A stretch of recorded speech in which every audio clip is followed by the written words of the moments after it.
Bien, vamos a hacer a continuación un ejercicio de selectividad de la Comunidad Autónoma de Madrid de junio de 2014.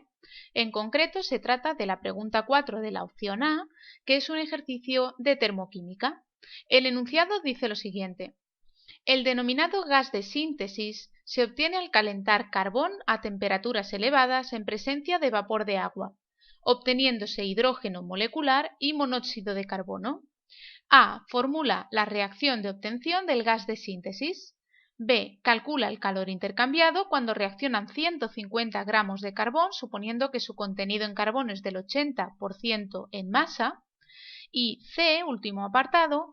Calcula el volumen de monóxido de carbono desprendido en la reacción del apartado anterior, medido a 2000 milímetros de mercurio y 300 grados centígrados. Para realizar este ejercicio nos dan una serie de datos como 2 entalpías de formación, la constante de los gases ideales, R, y la masa atómica del carbono. Bien, vamos al primer apartado. Nos dicen en el A que formulemos la reacción de obtención del gas de síntesis. Esta reacción, lo que nos están indicando en el enunciado, es que calentamos carbón en presencia de vapor de agua, es decir, carbón sólido, que es carbono puro. Carbono sólido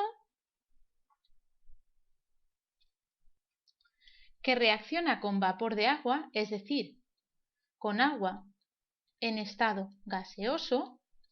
¿Y qué se produce? Pues nos están diciendo que lo que se va a producir es hidrógeno molecular, es decir, moléculas de hidrógeno de fórmula H2, también es un gas, y monóxido de carbono, que es otro gas de fórmula CO. Pues bien, ya habríamos hecho el apartado A, simplemente formular la reacción de obtención de este gas de síntesis. En el segundo apartado lo que debemos hacer es calcular el calor intercambiado cuando reaccionan 150 gramos de carbón. Bueno, para calcular el calor intercambiado, lo primero que debemos determinar es la variación de entalpía de esta reacción química. Cuando nosotros tengamos la variación de entalpía de la reacción química en kilojulios partido mol, sabremos cuánto calor se intercambia cuando se quema un mol de carbón. Sabiendo para un mol de carbón podremos determinar para 150 gramos, que es lo que realmente nos piden en el enunciado, ¿de acuerdo? ¿Y cómo vamos a calcular la entalpía de esta reacción química? Pues podemos calcularla a partir de la fórmula de entalpía de formación de los productos menos entalpía de formación de los reactivos, es decir, la entalpía delta DH de reacción estándar de esta reacción será igual a sumatorio de la variación de entalpía de formación de los productos, en este caso gas hidrógeno y monóxido de carbono, menos lo mismo para los reactivos, sumatorio de la variación de entalpía de formación de los reactivos. Para esta reacción en concreto, sumatorio de las entalpías de formación de los productos, pues tendremos entalpía de formación del hidrógeno gaseoso más entalpía de formación del monóxido de carbono. Y ahora los reactivos los vamos a restar entalpía de formación del carbono sólido menos, también restando, todo lo que sean reactivos van a ir restando. Eso nos lo indica este signo menos de la fórmula, que va a afectar a todo el sumatorio de los reactivos. Por eso todos deben ir restando. Así, ahora debemos poner entalpía de formación ¿de cuál? Del agua, que es el único reactivo que nos falta. Sin embargo, vemos que en los datos que nos dan en el enunciado únicamente nos están indicando la entalpía de formación del monóxido de carbono y la del agua. ¿Por qué no nos indican la del hidrógeno y la del carbono? Pues porque al ser elementos puros, únicamente carbono y únicamente hidrógeno, sus entalpías de formación son cero, de forma que las podemos tachar. Esta entalpía de formación de aquí, la del hidrógeno, es cero. Y la del carbono puro también es cero. De forma que únicamente para calcular la entalpía de la reacción necesitamos las entalpías de formación del CO y del agua, tal y como nos dan en el enunciado. Es decir, si en el enunciado solo nos dan 2 entalpías de formación, ya debemos presuponer que es porque solo vamos a necesitar esos 2 datos. Bien, ¿qué resultado tenemos para la entalpía de esta reacción? pues aplicaremos la fórmula, ya hemos dicho que estas son 0, por lo que nos quedará la entalpía de formación del CO, la tenemos aquí, y nos dicen en el enunciado que es de menos 110,5. La entalpía de formación del agua, que la tenemos aquí, es menos, tenemos que poner signo menos delante, abrimos paréntesis, y ahora la entalpía de formación del agua, que es menos 242,8.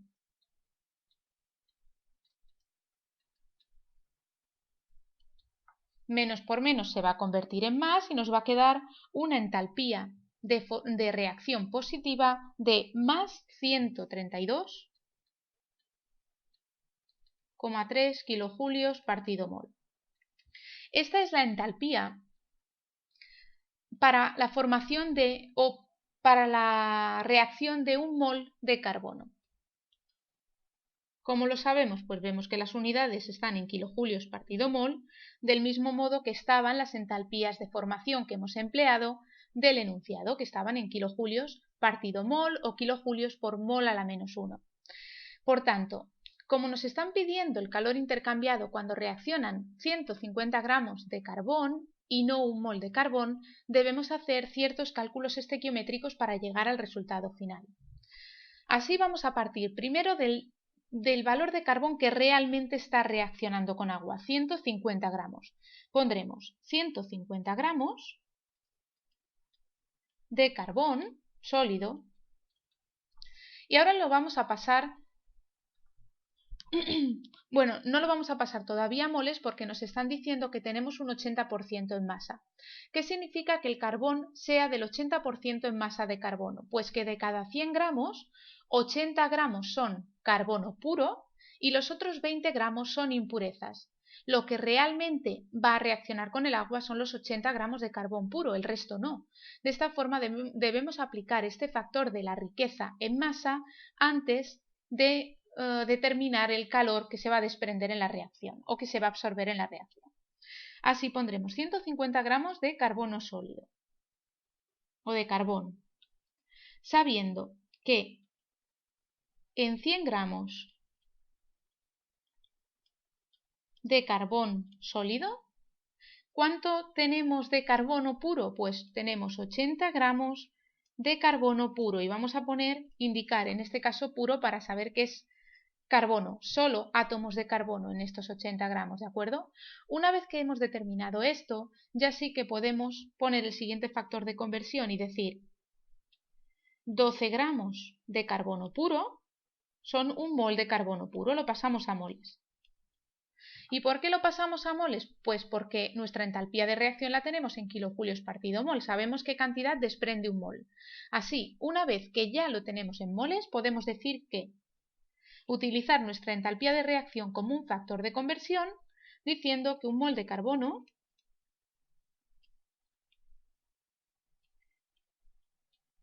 tiene una entalpía de reacción de más 132,3 kilojulios.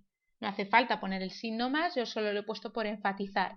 Realmente no es una energía desprendida, sino que en este caso es una energía absorbida. Recordemos que las entalpías de reacción positivas corresponden a reacciones endotérmicas que absorben calor.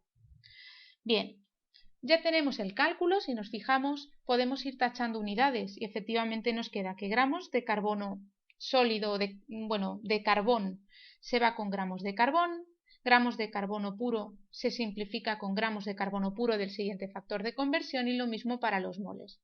De forma que el resultado final nos va a quedar en kilojulios, un valor de energía, de calor, en este caso absorbido. El resultado que obtenemos es de 1323 kilojulios. Por último, en el tercer apartado nos piden que calculemos el volumen de monóxido de carbono que se desprende en la reacción y medido en determinadas condiciones de presión y temperatura, 2000 milímetros de mercurio y 300 grados centígrados. Para determinar esto, lo que vamos a aplicar es la conocida fórmula de los gases ideales, P por V, presión por volumen, igual a N por R y por T. P, como decimos, es la presión, V el volumen, N el número de moles del gas considerado, en este caso el monóxido de carbono, CO, R la constante de los gases ideales, que nos la dan en el enunciado, y T la temperatura. Va a ser fácil de aplicar, lo que debemos ser consistentes con las unidades. Es una fuente de errores habitual no poner las unidades que tocan en alguna de las variables y entonces dar un resultado equivocado, ¿de acuerdo? De esta forma, como la constante de los gases ideales, R, nos la están dando de esta forma, 0,082 atmósferas por litro, partido Kelvin por mol, o lo que es lo mismo, atmósferas por litro a la menos 1 por mol a la... atmósferas por litro por mol a la menos 1 por Kelvin a la menos 1.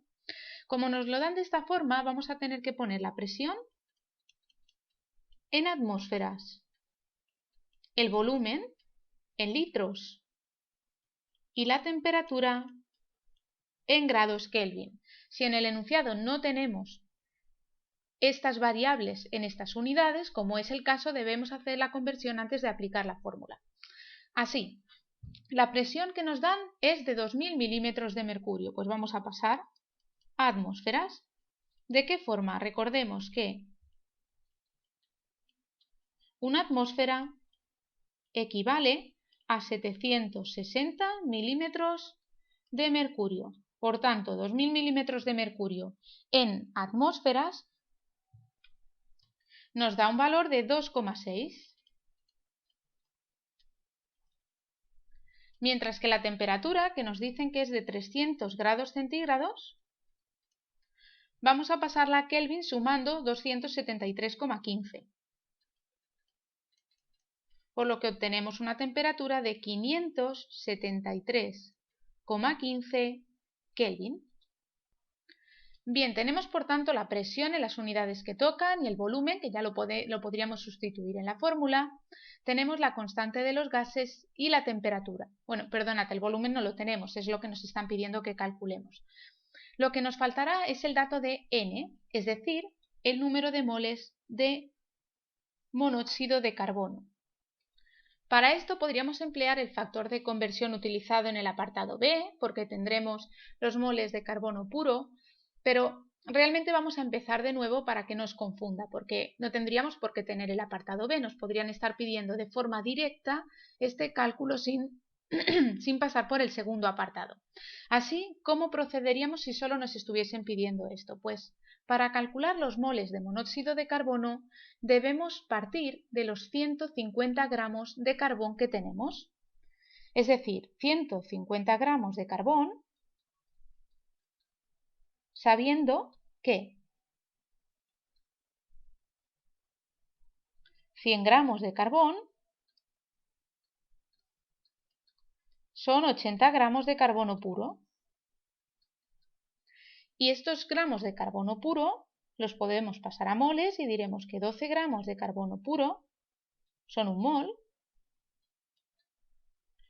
Y si miramos en la reacción química, lo que vemos es que un mol de carbono reacciona para dar un mol de monóxido de carbono gaseoso, por lo que podemos decir que un mol de carbono produce un mol de monóxido de carbono.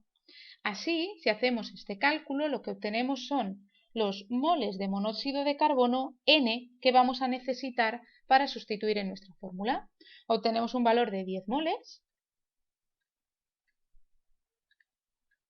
y vamos a sustituirlo ya en la fórmula de los gases ideales, cada uno de las variables. La presión, ¿qué valor de presión tenemos? Hemos calculado 2,6 atmósferas.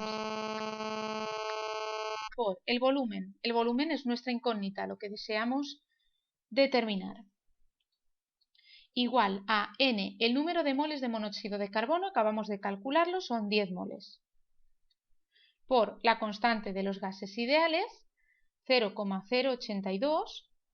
Las unidades son las correctas porque ya hemos pasado las otras variables a las unidades que son congruentes con esta constante, atmósferas y Kelvin. Y por la temperatura, que son 573,15 2,15 Kelvin, aunque podríamos redondear simplemente a 573. De esta forma, multiplicamos todos los factores de la derecha y pasamos dividiendo el 2,6 para obtener un volumen en litros de 178,5.